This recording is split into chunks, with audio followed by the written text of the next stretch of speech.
Bonjour, alors dans la dernière vidéo, je vous parlais des applications Android que j'utilise et David de Chine Information vous en propose 4 supplémentaires, là encore pour booster le chinois, parce que Chine Information a sorti pas mal d'applications, notamment prénom chinois, prénom japonais, carte de la Chine interactive, ce genre de choses, mais nous on va regarder bien évidemment ce qui nous intéressera pour booster notre apprentissage du chinois. Alors d'abord, le dico chinois, ça c'est intéressant, le dico chinois, pourquoi? Parce que sur Pléco, on utilise aussi un dictionnaire qui, si vous utilisez la version française donc du dictionnaire, utilise la même base de données que Chine Information. C'est très important parce que c'est Chine Information qui, avec le projet SafeDict ou un truc dans le genre, là, qui développe le dictionnaire.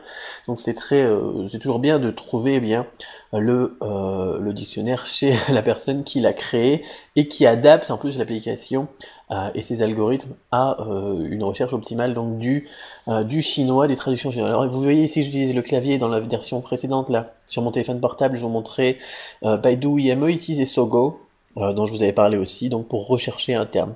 On va regarder par exemple chinois, on va regarder en chinois d'ailleurs, voilà, chinois, et hop, petite recherche donc, dans le dictionnaire. Ce qui est bien c'est le mode automatique aussi, hein. Donc chinois, langue chinoise, et puis l'algorithme est vraiment pas mal. Pour le dico de Chine Information, ça c'est pas mal. Généralement, soit on cherche la langue, soit on cherche une personne chinoise. Et donc on a Zhongwen, Hanyu, etc. Donc dès le début. Parfois on a des ordres un petit peu pas logiques selon les dictionnaires, donc ça c'est pas mal du tout. Avec les caractères aussi qui sont en couleur en fonction des tons, même si j'utilise pas beaucoup ça, j'en avais déjà parlé, ça aussi c'est pratique. Premier ton donc en rouge, deuxième ton en jaune ici, quatrième ton en bleu, troisième ton en vert. C'est toujours pratique aussi pour ceux qui sont visuels. Alors ensuite, donc le dictionnaire, vraiment je vous le recommande. Voilà. On peut rechercher par clé aussi, vous voyez. On peut faire aussi, on peut se servir de l'OCR qu'on a aussi sur, comment ça s'appelle? Sur Pléco. Alors bon, il faudra télécharger le module supplémentaire, vas-y, c'est parti.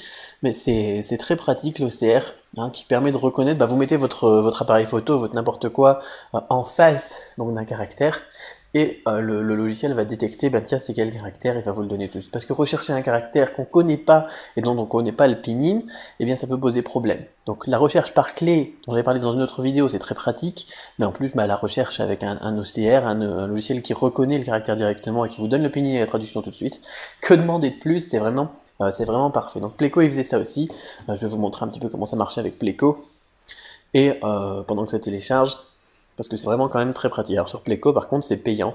Alors les applications Chine Information elles sont payantes aussi, par contre c'est comme si c'était pas payant parce qu'elles sont environ 1 € chaque application. Tandis que Pléco ça va vite. Alors voilà. Sur Pléco, quand on veut rechercher avec l'OCR c'est comme ça. Alors là bah, du coup j'ai pas payé, vous voyez il est en train de rechercher. Il est en train de rechercher les caractères, vous voyez, sur l'écran, etc. Et quand il trouve quelque chose, eh bien, il va se focaliser dessus et puis vous donner donc les caractères ou le pinyin adapté. Voilà, plus la traduction si vous avez payé. Si vous n'avez pas payé, vous donne juste les caractères et le pinyin. Ce qui est pratique aussi, hein, ça permet de gagner du temps, mais on en gagne moins que si par exemple on utilisait ça. Voilà, alors par exemple, qu'est-ce qu'on pourrait mettre? Alors en plus, moi j'ai pas de caméra derrière sur la tablette, mais on va voir, tiens, un billet d'un match de foot. Ah bah si, j'ai une caméra derrière, bah je le savais même pas. Voilà, billet d'un match de foot. Voilà, on va le laisser donc rechercher les caractères. Alors,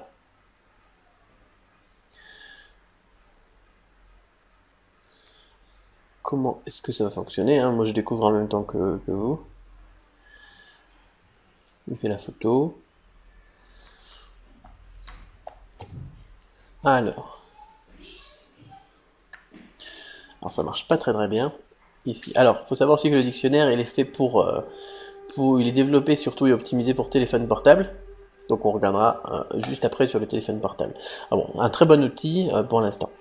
Je testerai l'OCR donc avec vous juste après. Guide de conversation en chinois, ça c'est génial aussi. Si vous partez en Chine, hein, par exemple les transports, phrase de base, vraiment, voilà, amenez-moi cette adresse s'il vous plaît. Ça c'est quelque chose qui est vraiment très pratique.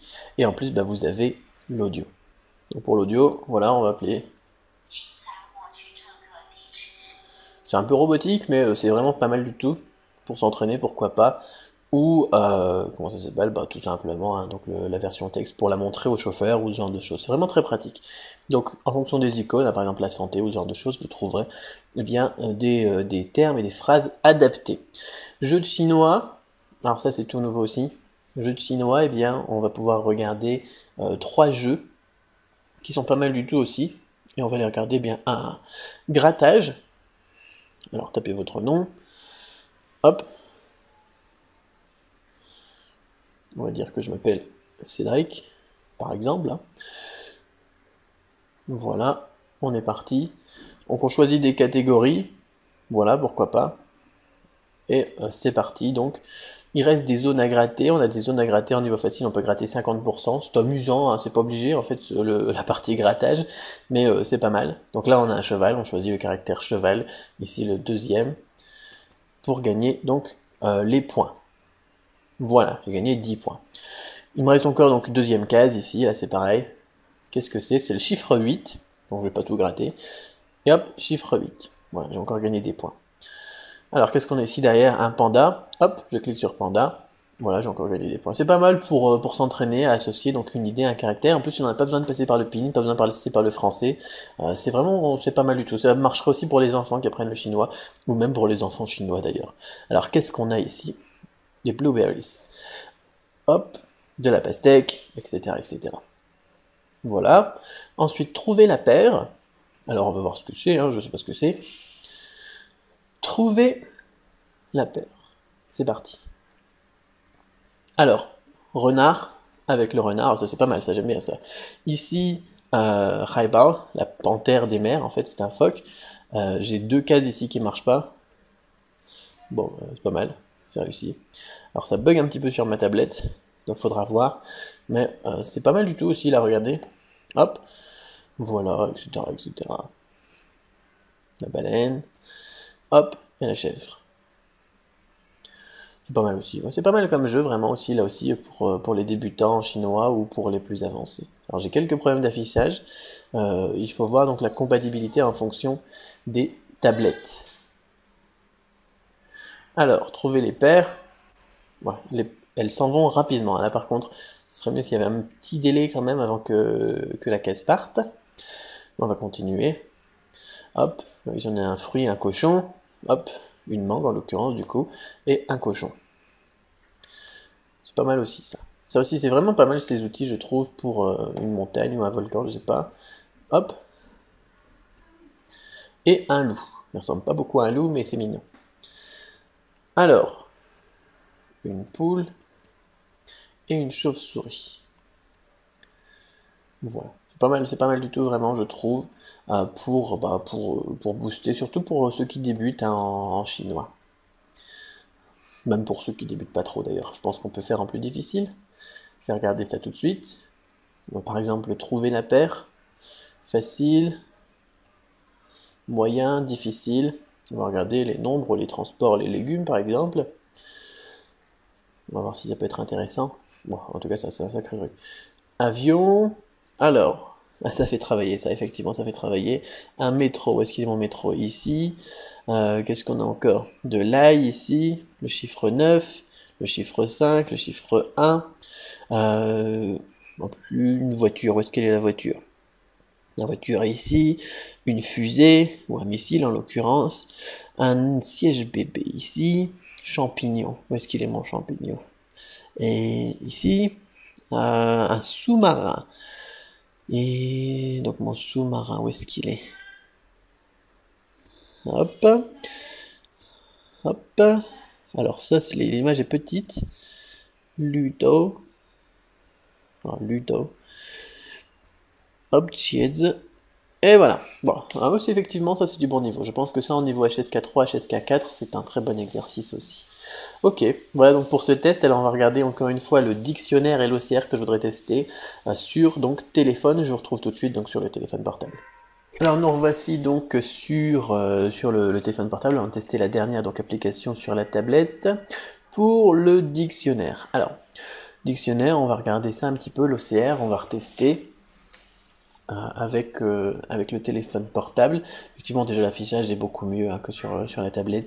Tout à l'heure on avait l'icône qui était au-dessus, donc peut-être que David sortira une autre version du dictionnaire spécialement donc, pour tablette, mais en attendant, bah, ça sera donc sur téléphone portable.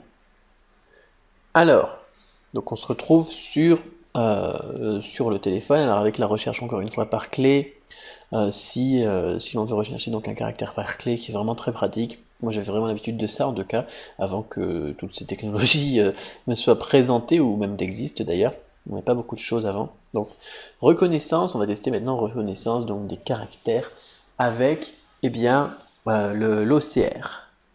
Alors, ça plante, donc ça ne fonctionne pas sur ma tablette et ça ne fonctionne pas sur mon Samsung. Il y a un petit souci, je pense, peut-être avec les Samsung ou avec les tablettes en particulier. Donc les tablettes, je le savais parce que c'était pas prévu pour la tablette à la base, mais sur le Samsung ici, ça marche pas non plus. Donc on va regarder le dernier jeu, donc le troisième jeu. Enfin, on avait le guide de conversation, le jeu, l'application avec les 3 jeux. Et maintenant, donc on va regarder la troisième chose que David nous propose dans ces applications. Donc on va regarder ça bien sûr. La tablette, on va retourner sur la tablette, ça sera plus agréable, parce que c'est plus grand tout simplement. Donc on va redémarrer ça. Et je vous montre tout de suite, donc c'est un imagier trilingue chinois, français, anglais. Alors je coupe la vidéo le temps que la tablette redémarre.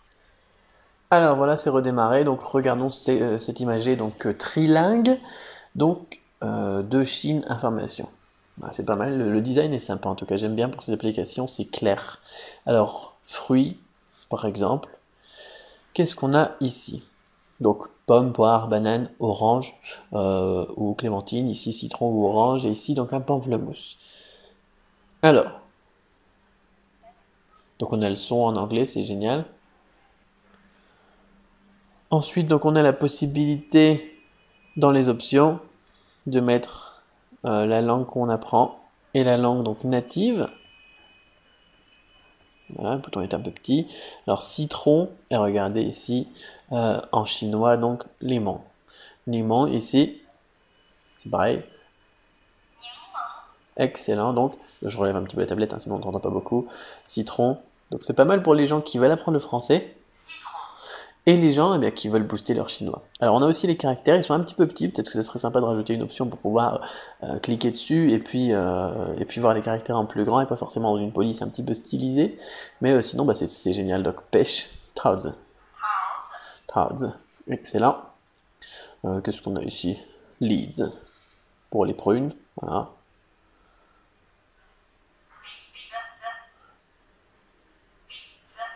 Voilà, super, donc ça c'est vraiment très pratique aussi.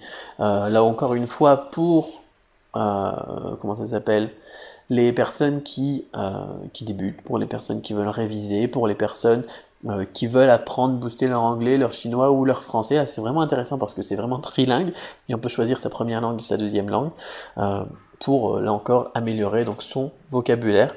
Et on a bien évidemment des choses qui sont assez courantes, donc de la vie courante. Voilà, c'est-à-dire les chiffres, les formes, les couleurs, les transports, etc., les animaux, les vêtements aussi. Les vêtements, pour ceux qui apprennent le chinois, je sais qu'on a aussi toute une section donc sur pantalon, jupe, regardez ça aussi, c'est intéressant, donc la ceinture, les chaussettes, donc pour booster bien encore son vocabulaire ou réviser au moins le vocabulaire de base. Alors voilà donc pour ces 4 applications, vous retrouvez les liens pour les télécharger juste en dessous de cette vidéo.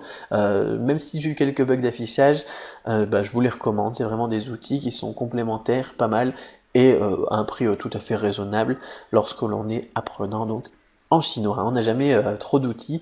Je sais qu'il y en a que je recommande beaucoup, comme par exemple Anki, comme donc le dictionnaire, alors soit Pléco, soit le dictionnaire ici de Chine Information, et ensuite eh bien le reste c'est du complément, j'ai envie de dire, comme cette application là, ça peut être un complément en fonction de vos aspirations, parce que des gens qui vont en Chine pour faire du business, ça les intéresse peut-être pas de savoir dire pomme de terre, mais en fonction de vos aspirations, eh bien complétez en fonction de ce que vous aimez, en fonction donc de votre but dans l'apprentissage du chinois par des applications donc de ce genre, hein, ou bien alors comme celle pour discuter avec des Chinois dont on a parlé eh bien dans les 2 dernières vidéos, c'est toujours un plus.